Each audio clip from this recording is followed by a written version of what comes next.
पाकिस्तान के उप प्रधानमंत्री और विदेश मंत्री इशाक डार 5 फरवरी या उसके बाद बांग्लादेश जाएंगे। द्विपक्षीय बातचीत करेंगे।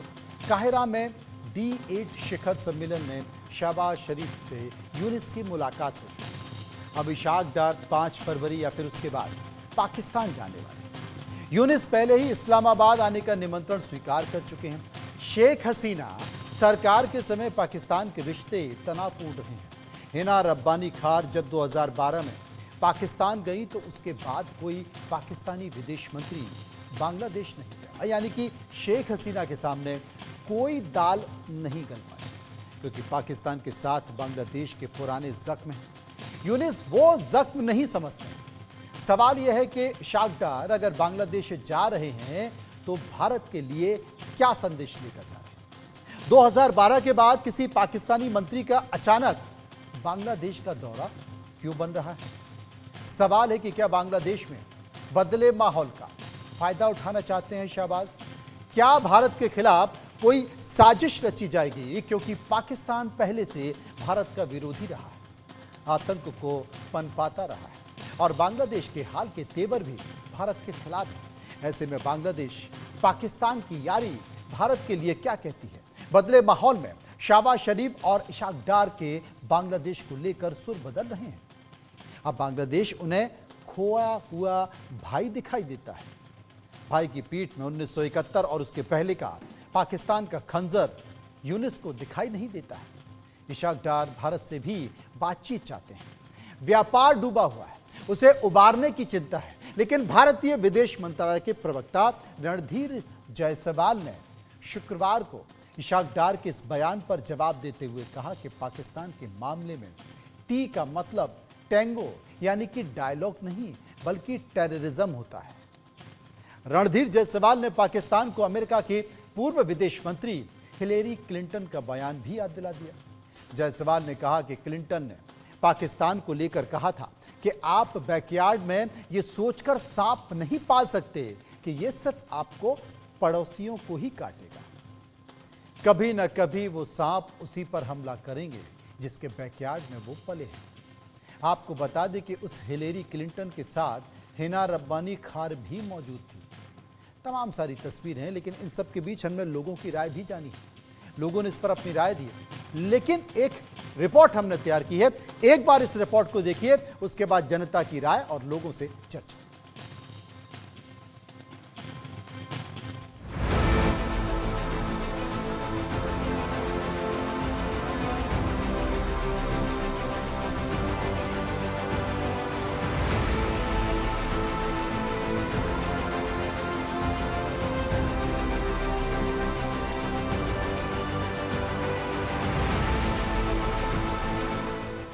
काहिरा में पाकिस्तान के प्रधानमंत्री शहबाज शरीफ और बांग्लादेश के अंतरिम सरकार के मुखिया मोहम्मद यूनुस की मुलाकात हो चुकी है।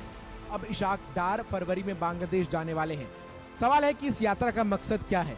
बांग्लादेश और पाकिस्तान दोनों देशों में अशांति है। दोनों देशों में हिंसा, हमले, आंदोलन आम बात है। दोनों देशों में जनता को रोटी, कपड़ा, मकान चाहिए, रोजगार चाहिए, लेकिन बात हथियार पर हो रही है। सवाल यह है कि ये हथियार किसके लिए खरीदे गए हैं। फरवरी में बांग्लादेश से क्या इशाक डार के जरिए पाकिस्तान से कोई नई डील करने वाला है। क्या भारत के खिलाफ बड़े प्लानिंग की तैयारी चल रही है। क्या इशाक डार और मोहम्मद यूनुस को साजिश रचने वाले हैं। दरअसल 2012 के बाद किसी पाकिस्तानी मंत्री की यह पहली बांग्लादेश यात्रा है। पाकिस्तान बांग्लादेश से अपनी नजदीकी बढ़ाने के लिए हर संभव कोशिश कर रहा है और बांग्लादेश उसी चाल में फंसता जा रहा है। अब वो शेख हसीना सरकार नहीं रही जो किसी डील पर बांग्लादेश के हित में सख्त फैसला करती थी। बदले माहौल में ढाका का इस्लामाबाद से प्रेम कोई सामान्य बात नहीं है, बल्कि इसके पीछे रणनीतिक और कूटनीतिक कारण समझे जा सकते हैं। ये कारण यूनुस सरकार को भी सुहाते हैं।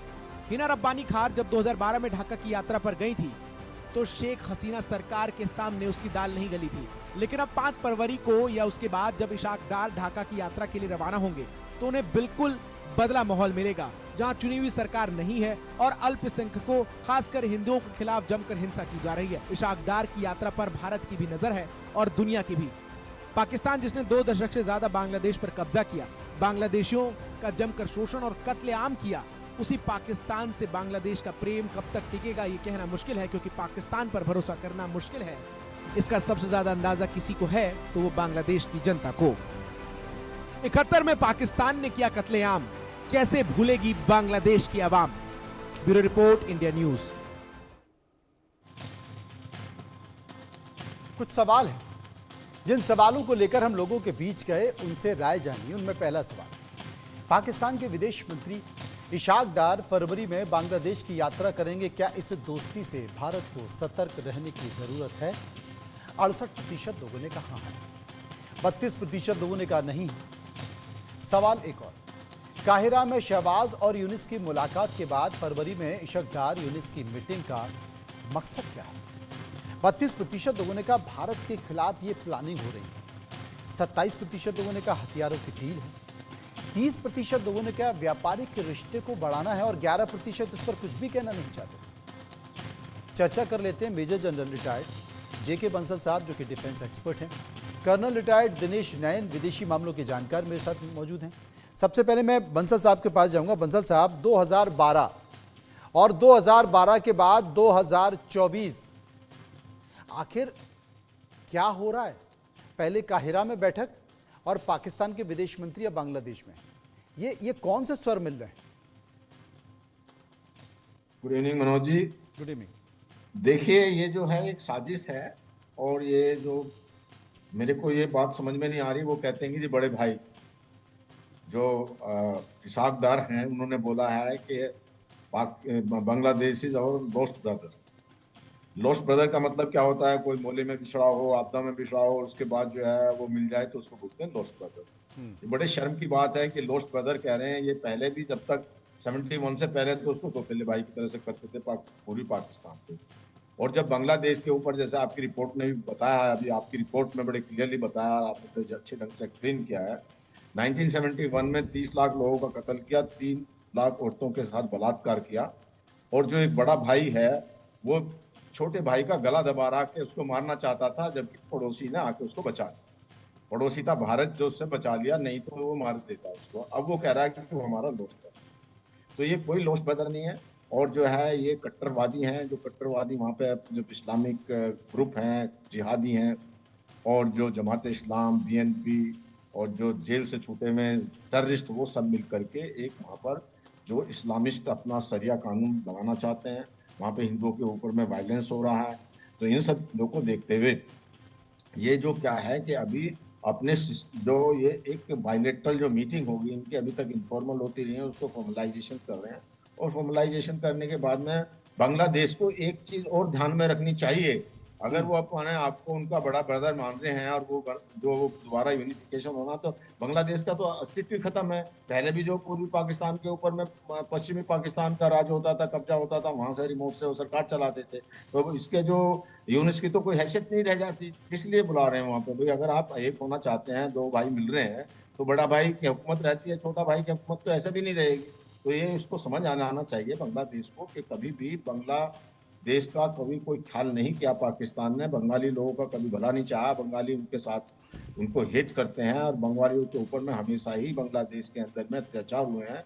इस बातों को समझते हुए वहाँ की जनता अच्छे से समझती है। जब तक जनता अपना जो है फिनिर सरकार नहीं बनाती, तब तक यूनिस को कोई अधिकार नहीं है कि जो वहाँ के जो अत्याचारी हैं उनको अत्याचारी के साथ में मिला के दोबारा जो है बांग्लादेश की जनता को भुखमरी पर ले जाना, उनको बर्बाद करना और उनके ऊपर दोबारा अत्याचार करना, ये एक बहुत ही एक दुर्भाग्यपूर्ण है, और जिसका जो है वहाँ की जनता को अब विरोध करना चाहिए, और इसको एक इलेक्शन करा करके जो चुनी हुई सरकार फैसले ले उस पर कोई जी। रिटायर्ड कर्नल दिनेश नैन, विदेशी मामलों के जानकार, हमारे साथ मौजूद है। दिनेश साहब, निश्चित तौर पर जब पाकिस्तान के विदेश मंत्री और बांग्लादेश के सरकार के लोग बैठेंगे तो भारत के खिलाफ कोई बहुत तारीफ की बातें तो होने नहीं वाली।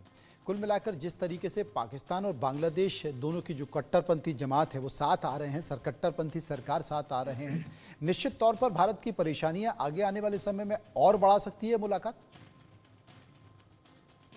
देखिए मनोज, डेफिनेटली ये इसमें तो कोई दो राय नहीं है कि इन लोगों की मुलाकात हमारे फेवर में तो होंगी नहीं।